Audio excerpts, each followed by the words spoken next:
and welcome to another great episode of Arable Africa with me, Faraji Kevin. So today we are coming to you in a totally different style, as others call it, different style. It's raining all over in Kenya, and for farmers this is definitely very, very good news. So today we are here in Nairobi City County in Maringo's estate, and we want to focus on urban farming, in specific organic farming in Nairobi. So we are here in Kiroko Enterprises with one Mr. Wachira Meru, who is going to talk to us more about organic farming and into extension urban farming in Nairobi City County. Stick around because this is going to be a ride. Diving straight into In the Farm segment. Oh, by the way, the introduction, it rained so much, so we had to kind of cut it off first of all and then wait for the rain to subsidize. So we are back. Arable Africa. So in the farm segment, as I told you before, we are here in Kiroko Enterprise. This is situated in Maringo Estate, and we are here with one Mr. Wachira. Mr. Wachira? Yes. Asante sana for having us. Thank you. Tumekuja na mvua kwako. Ya karibu. Asante sana. First of all, niambie wewe kwako kama mkulima. How is the rain working with you in this season? Actually, I would appreciate that the rain is draining. Also, it is flooding all over. Because when we don't have rain, we can do nothing. In fact, if you come here last year or last 2 months, I couldn't allow you to come because the whole place was dry. Wow.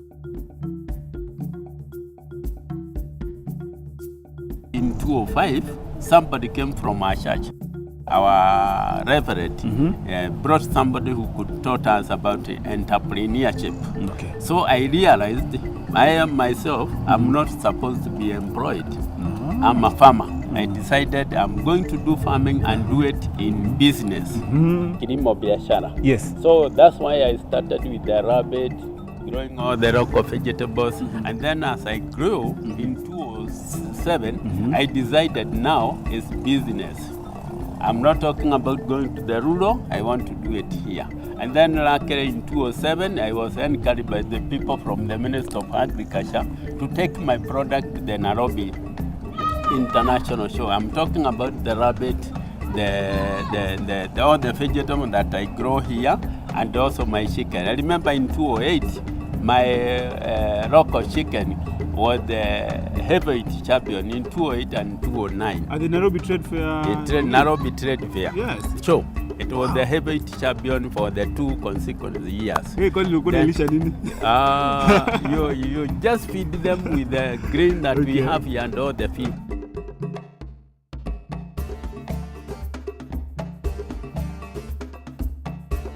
As you do urban farming, what do you focus on in your urban farming?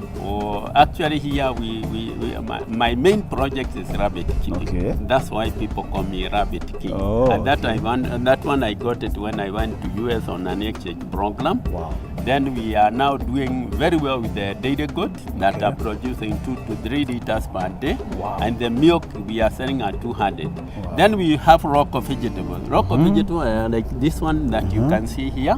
We have collected all the vegetables from the western, from the coast, from our area, central province, and we grow them here. We also have herbs, and you can see them. We have the lemon, the rosemary, all these. And some even from as far as Cameroon. Wow. Others came from Canada, others came from America. When I went there, like the ones here, soft lettuce, those one I came them with the seed when I was there in the US. So we are focusing on the local vegetables and we are encouraging people to go to the rural. Okay. Forget about eating kales every now and then. Forget about eating cabbage. Because when you buy cabbage and you buy the sukuma wiki, they are preserved. Before you buy them at the agrovet, they are preserved with some insecticides. When you put in the nursery, they are also sprayed with the insecticides. When you put them to the farm, you put fertilizer. Now we are saying that one should be out. We want to grow them naturally. Wow. And when you do that, the soil, if you become good to your soil, the soil also becomes good. So, just before you tell us about the types of crops that you have in your farm, you mentioned that you've gone to different countries for exchange programs. Yeah.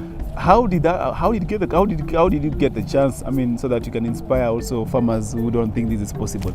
Yeah, actually, because I work with the Ministry of Agriculture and Livestock, so I was invited for a training at the Westland. There's a guy there, I think you know him, Davida Ramba, yeah, and it's called Masigira Institute. So when I went there for a training, then they brought guys from US who came to see the urban farming we are doing here.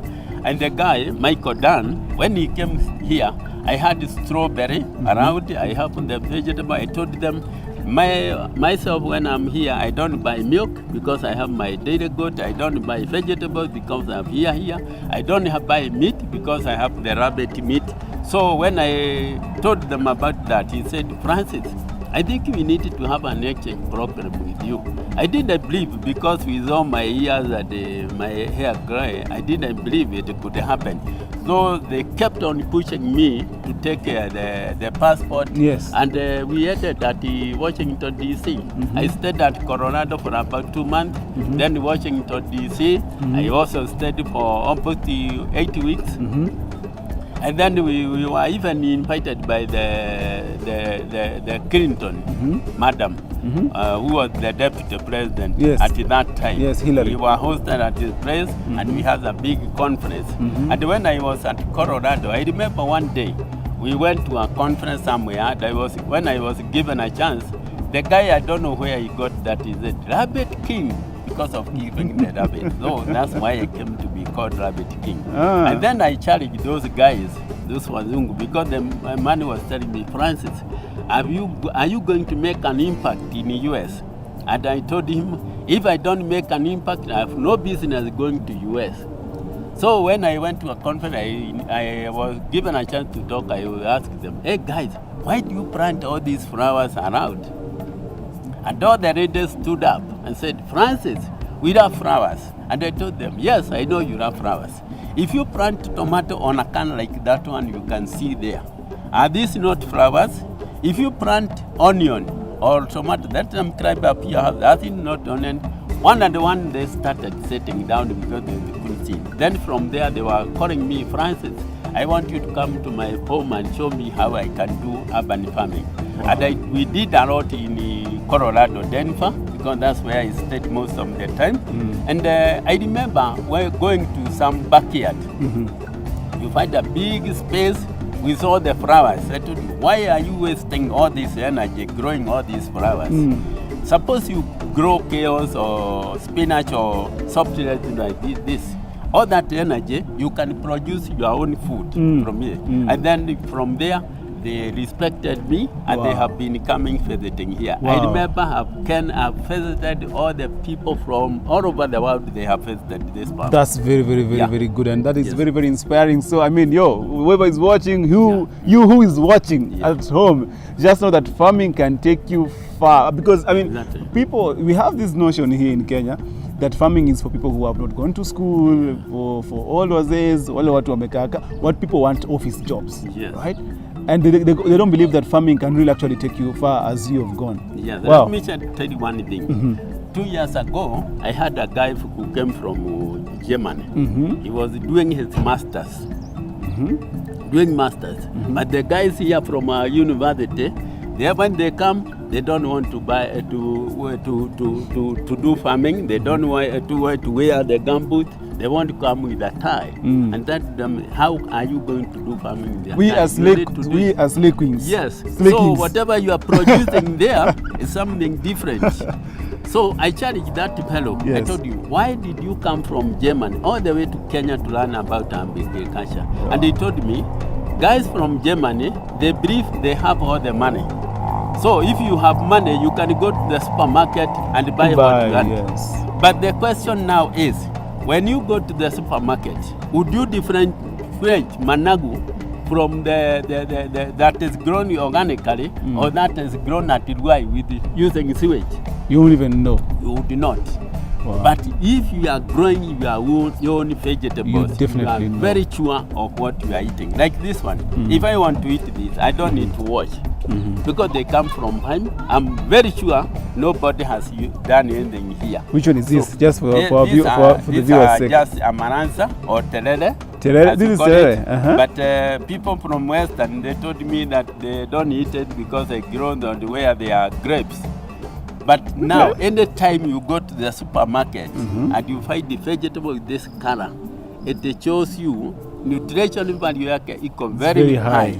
It has calcium and it has protein and it has vitamins. But when you eat the green that we are used to, this one, you also have that one. Oh my God, you have a lot of all these things. Yeah. This one are called barika. They are not spinach. The Asian know them, and when you see Asian eating it has nutrition. Wow. And this one is called the soft lettuce. I came with it from US. This one, and it had been doing very well here in Kenya. It's doing very well. Sasa nikuulize, okay, I jumped in Swahili there. Yeah, it's so, okay. You've had these exchange programs with universities, Kenyatta University, Nairobi University. Tell us about all this. Why we you have these worked programs? with Bodo University, we have worked with the Nairobi University, Jomo Kenyatta University. Last year we were working with the Aga Khan University. They stayed here for 3 months and they wrote a book about urban agriculture. So we are working all the universities around. Probably some of your students even come here. Also they don't come straight from Kenyatta to this place. They came through the Ministry of Agriculture. But we have worked with organizations, not only here in Kenya, even outside. Wow. This farm has featured all over the TVs in Kenya.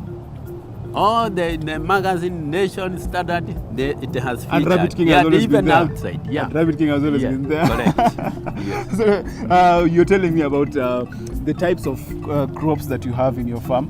Before we go and focus on the other type Actually, we of tried to count with guys who came from America, and there were more than 100. So we cannot specifically say so about probably let's just mention this one. This one is called Canora. This produces canola oil. Have you heard of canola oil? Canola oil. These are very expensive oil. This one is grown in the Kieni. This one. But people here know them as they use these vegetables.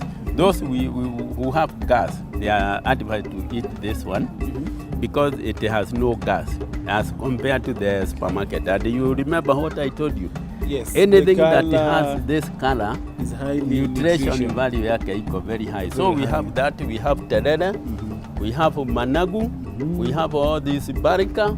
You can see we have other kuna maidi, that's sunflower. There you can see we have sorghum. You even have sunflower, that is so serious. Yeah, that's sorghum, and I came from Canada. Somebody brought me seed from Canada.